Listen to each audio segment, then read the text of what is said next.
I remember the first time that I read Unpacking the Invisible Knapsack, and I was really struck by how honest it was and how it revealed things that I had already thought about, but I had never seen in print, and certainly not written by a white person.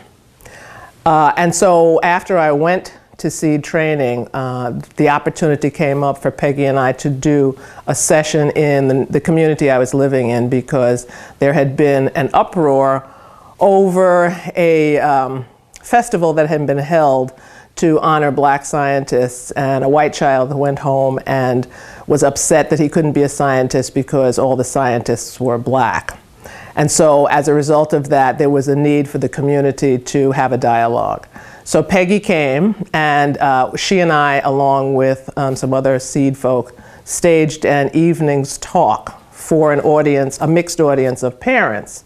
And as we went back and forth sharing items from the knapsack, where she would talk about having been welcomed to a community when she moved in and having that expectation, and I talked about my experience being very different,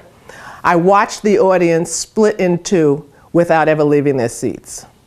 And after it was over, the African Americans in the audience came down and thanked us for revealing things that they too knew to be true, but had never heard spoken publicly. And a lot of the white parents left the room, got on the phones, and gave feedback to the extent of, who did these people think they are coming to talk about these things with us? But I knew that the point had been made, and that change was in the air because their reaction was very strong. So that was the beginning of an ongoing dialogue that taught me that speaking the truth, even though it can be threatening, even though there's pushback, it's the only thing that leads to change. And that has continued to happen as we share that document and have those conversations in those years up to the present and probably going into the future.